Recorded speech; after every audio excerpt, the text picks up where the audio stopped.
नमस्कार दोस्तों। मेरी शादी को अभी 7 महीने ही हुए थे। इस दौरान मैंने अपने पति साहिल में बहुत बदलाव महसूस किया। साहिल से ज़्यादा अपनी भाभी प्रियंका की बातों को तवज्जो देता था। यह बात मुझे बुरी लगती थी। घर की छोटी छोटी समस्याओं पर भी वो अपने भाभी से बातें करता और मेरी बड़ी से बड़ी बात पर भी ध्यान नहीं देता था। शुरू में तो मुझे लगा कि 12 साल पुरानी भाभी से लगाव तो देवर को होता ही है और बीवी के आ जाने के बाद यह लगाव कम हो जाता है। लेकिन साहिल और उसकी भाभी के बीच का लगाव मुझे कम नहीं होता नजर आया। अब तो मुझे यह लगने लगा था कि बात सिर्फ लगाव की नहीं है, दोनों के बीच इसमें ज़्यादा ही कुछ है। मेरी जेठानी थी भी ऐसी कि कोई भी मर्द उसे देखते ही उस पर फिदा हो जाए। मुझे उसकी इस सुंदरता से डर लगता था। मुझे यकीन हो गया था कि मेरा पति साहिल अपने भाभी की सुंदरता की वजह से ही उससे दूरी नहीं बना पा रहा। एक दिन सुबह जब मैं उठी तो देखा कि साहिल अपने भाभी के कमरे से निकल रहा था और मुझे देखते ही वो घबरा गया और सीधे कमरे में जाकर बाथरूम में घुस गया। मैं समझ गई थी कि सुबह सुबह साहिल अपनी भाभी के साथ क्या करके बाथरूम में नहाने घुसा है। मैंने जोर से बाथरूम का दरवाज़ा पीटा और बोली, साहिल, तुम्हें उस औरत के साथ यह सब करना था तो मेरी ज़िंदगी क्यों बर्बाद की? मैं आज ही अपने मायके जा रही हूँ। मेरी बात सुनते ही साहिल ने दरवाज़ा खोला और उसने एक ज़ोरदार थप्पड़ मुझे लगा दिया और फिर मेरा गुस्सा 7वें आसमान पर चढ़ गया। मैंने भी साहिल को एक ज़ोरदार घूंसा लगा दिया। साहिल ने मेरे हाथों को पकड़ लिया और मुझे खींचते हुए बेड पर ले जाकर पटक दिया और बोला, रिया, आइंदा कभी भाभी के बारे में ऐसी बातें की तो मुझसे बुरा कोई नहीं होगा। मैं कुछ कहती कि साहिल ने अलमारी से अपने कपड़े निकाले और बाहर चला गया। मैं बिस्तर पर पड़ी रही लेकिन मेरी जेठानी मुझे देखने तक नहीं आई और साहिल सुबह का नाश्ता किए बगैर ड्यूटी पर चला गया। 1 घंटे में मैंने भी अपना सामान पैक किया और अपने मायके गोरखपुर के लिए निकल पड़ी। मेरी जेठानी ने पूछा कि कहाँ जा रही हो। मैंने उसकी बातों का कोई जवाब नहीं दिया। मेरा इस तरह घर छोड़कर जाने की खबर साहिल को भी लग चुकी थी। बस स्टैंड से गोरखपुर की बस पकड़कर मैं शाम तक अपने मायके पहुंच गई और साहिल मुझे लगातार कॉल कर रहा था, लेकिन मैंने उसका कॉल रिसीव नहीं किया और घर पहुंचते ही मैंने अपना फ़ोन स्विच ऑफ कर दिया और अपनी माँ को सारी बात बताकर रोने लगी।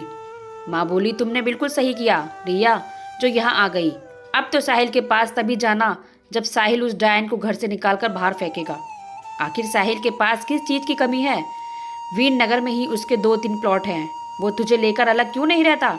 मेरी छोटी बहन पूजा भी मुझे लेकर बेहद परेशान थी। इसकी भी होने वाली थी शादी, 6 महीने रह गए थे। मेरी हालत देखकर अब ससुराल के नाम से डरने लगी थी। मेरा छोटा भाई मोहित अपनी जॉब से जब घर आया तो मुझे इस तरह घर पर आया हुआ देखकर परेशान हो गया। पूजा ने रात का खाना बनाया और हम सभी एक साथ ही खाना खाने बैठ गए। खाने के बाद मैंने अपना फ़ोन ऑन किया ही था कि साहिल का फिर से कॉल आना शुरू हो गया। मेरी माँ ने देखा तो गुस्से में बोली, तू फ़ोन मुझे दे, मैं उस कमीने से बात करती हूँ। लेकिन मैंने माँ को फ़ोन नहीं दिया और खाना खत्म कर अपने कमरे में आ गई।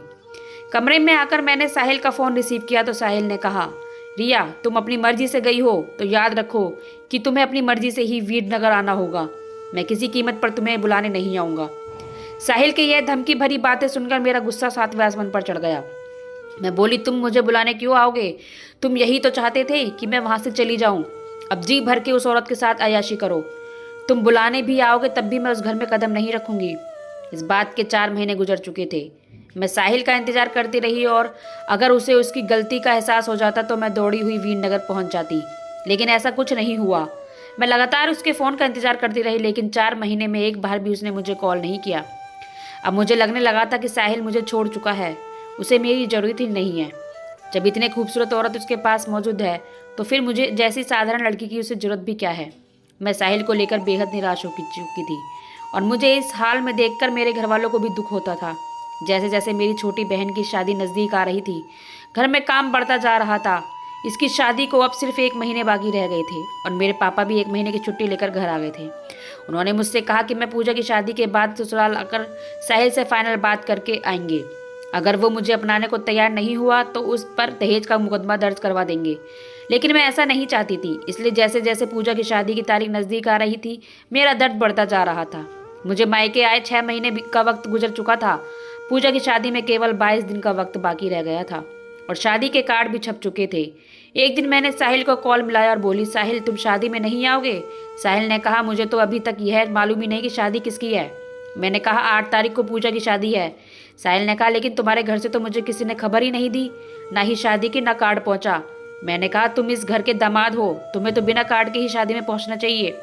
साहिल ने कहा तुम्हारे घर वाले अगर दामाद समझते तो जरूर खबर करते, लेकिन ना तो तुम्हारे पापा ने मुझे कॉल किया और ना ही तुम्हारी माँ ने। मैंने कहा मैं तुमसे कह रही हूँ, क्या इतना काफ़ी नहीं है? साहिल ने कहा ठीक है, मैं शादी वाले दिन गोरखपुर पहुँच जाऊँगा। शादी की सुबह उठकर मैंने आसमानी रंग की साड़ी पहन ली। यह साड़ी मुझे साहिल ने ही गिफ्ट दी थी। उसे यह साड़ी सबसे ज़्यादा पसंद थी। मुझे उम्मीद था कि साहिल दोपहर तक गोरखपुर आ जाएगा और बारात के जाने के बाद उसे रात को यहीं रुकना पड़ेगा। जब वो रात भर मेरे साथ रहेगा तो मैं उसका दिमाग ठिकाने आ जाएगा। मैंने सुबह फिर साहिल को फ़ोन लगा दिया, लेकिन उसका वही जवाब नहीं आया। सुबह से शाम हो गई, लेकिन ना तो साहिल आया और ना ही उसका कोई कॉल आया। मैं बेहद मायूस हो गई। देर रात तक पूजा खुशी खुशी विदा हो गई और मैं दुखों का पहाड़ सीने पर लिए अपनी माँ से लिपट कर रोने लगी। देखने वाले सोच रहे थे कि मैं पूजा की विदाई में रो रही हूँ, लेकिन सच तो यह था कि इस वक्त अपनी किस्मत पर रो रही थी। देर रात जगने के बावजूद अगली सुबह जल्दी उठी और मैंने अपनी माँ से कहा माँ आज मैं वीरनगर चली जाऊंगी। मेरे इस बात पर मेरी माँ मुझसे बेहद नाराज हुई। बोली जो आदमी तेरा बहन की शादी के लिए समय ना निकाल पाया उसके पास तेरे लिए भी वक्त नहीं होगा। तू सब्र कर, तेरे पापा मामूली हवलदार हैं। तो क्या हुआ, उस साहिल और उसके घर वालों को छोड़ेंगे नहीं। पापा को यह बात पता चली तो वो भी बेहद नाराज हुए और उन्होंने मुझे वीरनगर जाने से सख्ती से रोक दिया। मैं दिन भर साहिल को कॉल मिलाती रही, लेकिन उसका फ़ोन भी स्विच ऑफ था। रात को मायूस होकर मैं बिस्तर पर जाकर सो गई। अब साहिल की ओर से कोई उम्मीद बची ही नहीं थी। मुझे पूरा यकीन हो गया था कि जल्द ही मेरा और साहिल का रिश्ता हमेशा के लिए ख़त्म हो जाएगा। लेकिन तभी अचानक मेरे फ़ोन की घंटी बजी। साहिल का ही फ़ोन था। मैंने झट से फ़ोन उठाया और इधर से साहिल की आवाज़ आई और रोता हुआ बोला रिया सब खत्म हो गया। मैंने कहा अभी कुछ ख़त्म नहीं हुआ है। अगर तुम मेरे घर आकर मुझे यहाँ से ले चलो तो हमारा रिश्ता अभी भी बन सकता है। साहिल ने कहा मैं अपने रिश्ते की बात नहीं कर रहा। इतना कहकर साहिल फिर से रोने लगा। मैंने कहा साहिल क्या बात है, तुम इतना रो क्यों रहे हो? साहिल ने कहा भैया और भाभी का एक्सीडेंट हो गया है। भैया की मौके पर डेथ हो गई और भाभी अभी भी सिटी हॉस्पिटल में है। साहिल के मुंह से यह बात सुनकर मेरे तो होश उड़ गए। फ़ोन कटने के बाद मैंने घर से यह बात बताई तो मेरे घर में भी मातम सा छा गया। मेरी वजह से मेरे घर वाले साहिल के भैया और भाभी से नफरत करते थे, लेकिन जब उन्होंने दोनों के एक्सीडेंट के बारे में सुना तो उन लोगों की सारी नफरत खत्म हो गई और पापा ने तुरंत मेरे छोटे भाई मोहित को बुलाकर हॉस्पिटल के लिए गाड़ी बुक करने को कह दिया। सुबह के 4 बजे तक हम लोग सिटी हॉस्पिटल पहुंच चुके थे। मेरी जेठानी प्रियंका की हालत बेहद नाजुक थी। मेरी जेठानी को होश ही नहीं आ रहा था। तमाम तरह के इलाज करवाने के बाद हम लोग अलग अलग मंदिर में मन्नत के लिए जा रहे थे। 3 दिन पहले ही दोनों पति पत्नी काशीपुर घूमने के लिए गए थे और वापसी में उनकी कार का भयंकर एक्सीडेंट हो गया। मेरे जेठ तो मौके पर ही खत्म हो गए और कल उनका पोस्टमार्टम होकर अंतिम संस्कार भी हो गया। लेकिन जेठानी अभी भी कोमा में थी। कुछ दिनों तक मेरी जेठानी का इलाज चलता रहा। मेरे घर वाले गोरखपुर जा चुके थे। अब हॉस्पिटल में मेरी जेठानी केवल मेरे ही भरोसे थी। साहिल सुबह ड्यूटी चले जाते और रात को ड्यूटी से लौटे हॉस्पिटल से होते हुए घर जाते। मैं हॉस्पिटल में रहकर दिन रात अपनी जेठानी की सेवा में लगी रहती। यह देखकर साहिल का बर्ताव भी बदल गया था। फिर से मुझसे बेहद प्यार करने लगा था। मुझे हॉस्पिटल में रहे 2 महीने बीत चुके थे। अब तो हॉस्पिटल ही मेरा घर बन चुका था। इस बीच में जेठानी की सेहत में इतना सुधार जरूर हुआ था कि वह होश में आ चुकी थी। उन्हें उनके पति के मरने का पता भी चल चुका था, लेकिन किसी से कुछ बोल पाने की स्थिति में नहीं थी। कुछ दिनों बाद डॉक्टर ने उन्हें छुट्टी दे दी और मेरी जेठानी घर आ गई। मेरे ससुराल में सास ससुर दोनों ही नहीं थे। मैं जब शादी करके आई थी तब घर में मेरे अलावा कुल 3 ही लोग थे, साहिल और साहिल के भैया भाभी। मेरी जेठानी प्रियंका ही इस घर की मालकिन थी। सब कुछ उनकी ही देखरेख में होता था। लेकिन अब वह प्रियंका इतनी कमज़ोर और लाचार हो चुकी थी कि मुझे उनकी देखभाल करनी पड़ती थी। धीरे धीरे 4 महीने बीत चुके थे। मेरी जेठानी की सेहत में काफ़ी सुधार हो चुका था। उनकी तंदुरुस्ती लौट रही थी, लेकिन अब भी वो किसी से बात कर पाने की स्थिति में नहीं थी। मेरी जेठानी के मायके में कोई नहीं था, इसलिए उनकी हर तरह की सेवा मुझे ही करनी पड़ती थी। इस बीच मुझे पता चला कि मैं प्रेग्नेंट हो चुकी हूँ, तो यह खबर मैंने सबसे पहले साहिल को ही दी। वह बेहद खुश हुआ और सीधे अपनी भाभी के पास जाकर उनके हाथों को चूमते हुए उन्हें यह खुशखबरी सुना दी। मेरी जेठानी कुछ बोल तो सही सकती नहीं थी, बस उनके चेहरे पर हल्की सी मुस्कान नजर आई। इसका मतलब यही था कि वो बेहद खुश थी। धीरे धीरे वक्त बीता और मेरा 7वां महीना शुरू हो गया। इस बीच मैंने महसूस किया कि साहिल फिर से अपनी भाभी के करीब होता जा रहा था। प्रेगनेंसी की वजह से मेरी हालत ऐसी थी कि मैं घर का ज़रूरी काम भी नहीं कर पाती थी और साहिल की ड्यूटी पर चले जाने के बाद ज़्यादातर समय मैं अपने कमरे में ही रहती थी। रात को साहिल ड्यूटी से वापस आता तो मेरे लिए खाना और अपनी भाभी के लिए जूस लेकर आता। मैं खुद जाकर अपनी जेठानी को जूस पिलाती और अपने कमरे में आकर मैं और साहिल खाना खाकर सो जाते। सुबह मैं देर से उठती, तब तक साहिल नाश्ता कर कर जा चुका होता। मेरे साथ सुबह का नाश्ता करने के बाद वो तैयार होकर अपनी ड्यूटी के लिए निकल जाता। एक दिन पेट में दर्द होने के कारण मेरी नींद जल्द ही खुल गई। साहिल को लगा कि मैं अभी नींद में हूँ, तो उठा और कमरे से बाहर निकला। न जाने क्यों मैं भी दबे पांव उसके पीछे कमरे से बाहर निकल आई। मैंने देखा कि साहिल सीधे अपनी भाभी के कमरे में घुसा और उसने अंदर से दरवाज़ा बंद कर लिया। मैं साहिल की इस हरकत से बेहद हैरान थी। मैं काफ़ी देर खड़ी रही और फिर चुपचाप जाकर अपनी जगह लेट गई। 25 मिनट बाद साहिल कमरे में आकर मेरे पास लेट गया। मैं साहिल के इस दीवानगी को समझ नहीं पा रही थी और पहले भी ऐसा करता था। तब मेरी जेठानी एकदम तंदुरुस्त थी, लेकिन अब तो किसी अपाहिज की तरह बिस्तर पर पड़ी रहती हैं। फिर साहिल कमरा बंद कर उसके साथ क्या करता है, कहीं ऐसा तो नहीं कि प्रियंका पूरी तरह ठीक हो गई हो और बीमार होने का नाटक कर रही हो, कि आज मेरी नज़रों में दोनों की हकीकत छुपी रहे। अपाहिज होने की आड़ में देवर भाभी का रोमांस चल रहा था और मुझे खबर तक नहीं लगी। मैं अगले कुछ दिनों तक सुलझ नहीं पाई। मुझे साहिल से फिर से नफरत होने लगी। मैं रोज़ देर रात को साहिल को प्रियंका के कमरे की ओर जाते हुए देखती। मैं एक गहरी नींद में सो जाने के बाद साहिल बिस्तर से उठकर अपनी भाभी के रूम में जाता और अंदर से दरवाजे बंद कर आधे घंटे बाद वापस आता तो पसीने में नहाया हुआ होता और मेरे बगल में लेट जाता। मेरा बच्चा होने में अभी 20 दिन बाकी रह गए थे। मैंने तय कर लिया था कि मैं दोनों की रासलीला अब ज़्यादा दिन तक बर्दाश्त नहीं कर पाऊंगी। बच्चा होने के बाद मैं 1-2 हफ्ते तक कमरे से बाहर नहीं निकल पाती थी, इसलिए बच्चा होने से पहले ही मैंने दोनों को रंगे हाथ पकड़ने का मौका देख रही थी। रात को साहिल घर आया तो हमेशा की तरह मेरे लिए खाना और अपनी भाभी के लिए जूस लेकर आया और जूस का गिलास मुझे पकड़ाते हुए बोला, भाभी को जूस पिलाकर आओ, फिर हम खाना खा लेंगे। मैंने कहा, आज तुम ही पिलाओ, मेरी तबीयत ठीक नहीं है, मैं सोने जा रही हूँ। इतना कहकर मैं साहिल के सामने ही बिस्तर पर लेट गई। साहिल जूस का गिलास लेकर गया तो मैंने देखा कि फिर से भाभी का दरवाज़ा अंदर से बंद हुआ है और फिर 20 मिनट बाद ही दरवाज़ा खुला। साहिल को हाथों में खाली गिलास लिए कमरे की ओर आता देख मैं झट से बिस्तर पर लेट गई। कमरे में आते ही साहिल ने कहा, तुम अभी तक लेटी नहीं हो, उठो थोड़ा सा खाना खा लो। मैंने कहा, मुझे भूख लगी है। मेरी भूख तो मर चुकी थी, लेकिन मेरे पेट में जो बच्चा पल रहा था मुझे उसके लिए खाना पड़ा। खाने का पहला निवाला मुंह में डालते ही साहिल ने कहा, रिया, मैंने कल की ऑफिस से छुट्टी ले ली है क्योंकि कल भाभी को लेकर हॉस्पिटल जाना है। उनकी तबीयत फिर से बिगड़ रही है। मैंने कहा, ठीक है, आप कितने बजे हॉस्पिटल के लिए निकलेंगे? साहिल ने कहा, मैं सुबह जल्द ही निकल जाऊंगा। कल भाभी की कई टेस्ट होने हैं, इसलिए मुझे आने में देर हो जाएगी। खाना खाने के बाद साहिल जल्दी सो गया, लेकिन मैं रात भर जागती रही। मेरी नींद गायब हो चुकी थी। मैं तो बस सुबह होने का इंतज़ार कर रही थी। सुबह उठकर साहिल ने नाश्ता बनाया और मेरे साथ नाश्ता करने के बाद अपनी भाभी को गाड़ी में बिठाकर हॉस्पिटल के लिए निकल गया। साहिल के जाते ही मैं मार्केट गई और वहाँ से एक छोटा सा कैमरा खरीद लाई और उस कैमरे को मैंने अपनी जेठानी के रूम में ऐसी जगह फिट कर दिया जहाँ से उनका पूरा कमरा कवर हो रहा था। उस कमरे को मैंने अपने मोबाइल से कनेक्ट कर दिया। मुझे यह सब करते हुए दोपहर के 2 बज चुके थे। तभी साहिल का कॉल आया कि वो हॉस्पिटल से वापस आ रहा है। मैं अपने आज के काम से बेहद खुश थी। कल तक मेरे पास सबूत होगा जिसके सहारे साहिल और उसकी भाभी की असलियत मेरे सामने आ जाएगी। साहिल अपनी भाभी को लेकर हॉस्पिटल से घर आया और भाभी को कमरे में बेड पर लेटाकर मेरे कमरे में आ गया और फिर उसने अपनी भाभी की सारी दवाइयाँ मुझे पकड़ा दी और कौन सी दवाइयाँ कब खानी है यह मुझे समझाने लगा। इस दौरान उसके हाव भाव देखकर मुझे तो ऐसा लग रहा था जैसे प्रियंका उसकी भाभी नहीं बल्कि बीवी हो।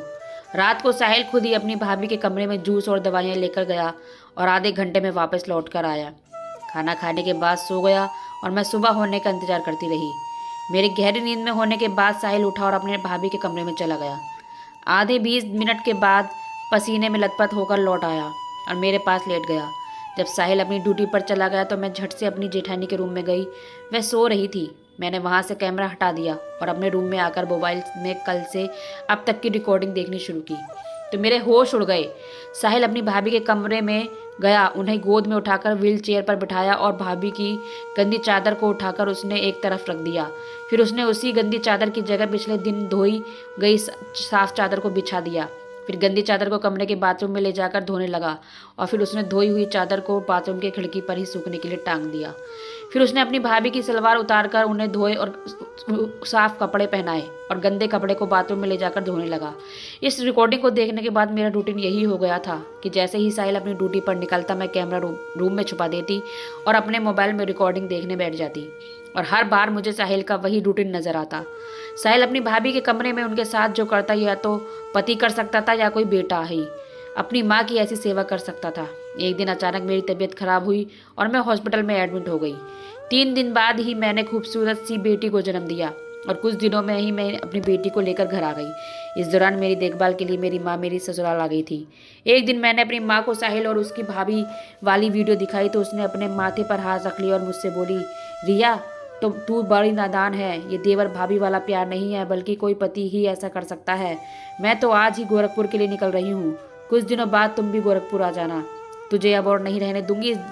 जिस दिन मेरी लड़की 1 महीने की हुई उसी दिन मेरी जेठानी की तबीयत बिगड़ी और अगले दिन हॉस्पिटल में उनकी मौत हो गई। प्रियंका की मौत से साहिल बिल्कुल टूट गया था। ऐसा लग रहा था जैसे साहिल की सगी माँ की डेथ हो गई हो। कुछ दिनों बाद एक दिन मैंने साहिल का मूड देखकर उनसे पूछ ही लिया। मैंने कहा, साहिल अब तो भाभी इस दुनिया में नहीं है और मैं जानती हूँ कि तुम उनसे बेहद प्यार करते थे। इतना प्यार तो कोई बेटा भी अपनी माँ से नहीं करता। तुम उनके गंदे कपड़े अपने हाथों से धोते थे, आखिर क्यों? साहिल ने मेरी तरफ देखा और गहरी सांस ली और थोड़ी देर की खामोशी के बाद बोला, मैं और मेरे बड़े भाई सुनील ने बचपन में ही बहुत कुछ झेला था। मेरी सगी माँ बचपन में ही मर गई थी और मेरे पापा ने दूसरी शादी कर ली थी। मेरे पापा की मौत के बाद मेरी सौतेली माँ ने मेरे पापा की पूरी प्रॉपर्टी को हड़प लिया था और हमें दर दर की ठोकरें खाने पर मजबूर कर दिया। मेरे भैया ने मजदूरी करके मुझे पढ़ाया लिखाया। 12 साल पहले मेरे बड़े भैया ने प्रियंका से शादी की, जो अपने माँ बाप की इकलौती बेटी थी। प्रियंका भाभी के माँ बाप भी उसे छोड़कर इस दुनिया से जा चुके थे। भाभी के पास जो भी संपत्ति थी उन्होंने मेरे भैया के हवाले कर दिया और उन्होंने मेरी माँ की इस तरह परवरिश की। मैंने अपनी सगी माँ को नहीं देखा था, लेकिन भाभी ने सगी माँ की कमी पूरी कर दी थी। 6 साल पहले मुझे टाइफाइड हो गया था और कई हफ्तों तक मैं बिस्तर पर पड़ा रहा। इस दौरान मेरा ख्याल मेरी भाभी ने ही रखा था। अगर कोई दूसरी औरत होती तो वो मेरे गंदे कपड़े को हाथ भी नहीं लगाती, लेकिन प्रियंका भाभी अपने बेटे की तरह गंदे बिस्तर को साफ करके मेरे कपड़ों को धोती। उन्हीं को देखभाल की वजह से ही मैं मौत के मुंह से वापस आ गया, लेकिन मेरी देखभाल में इतनी ताकत नहीं थी, इसलिए मैं अपनी भाभी को बचा नहीं सका। इतना कहकर साहिल मेरे कंधे पर सिर रखकर रोने लगा। उसकी यह हालत देखकर मुझे रोना आ गया। साथ ही साथ साहिल को लेकर मेरी सारी गलतफहमी दूर हो गई। मैं खुद को बेहद खुश नसीब समझने लगी कि मुझे साहिल जैसा पति मिला था। मैंने अपनी माँ को तुरंत फ़ोन मिलाया और बोली, माँ मैं अब गोरखपुर नहीं आऊँगी। इस कहानी से हमें एक सीख मिलती है कि शक इंसान को कहीं का नहीं छोड़ता। कई बार हम जिन चीज़ों को सच समझ लेते हैं उनके पीछे की वजह बिल्कुल अलग ही होती है, इसलिए सिर्फ शक के बुनियाद पर ही आखिरी फैसले तक पहुंचना हमारी बेवकूफ़ी साबित होती है। दोस्तों, उम्मीद करती हूँ आपको हमारी कहानी पसंद आई होगी। अगर कहानी पसंद आई होगी तो कहानी को लाइक करिए, वीडियो को शेयर करिए, चैनल को सब्सक्राइब करें। धन्यवाद।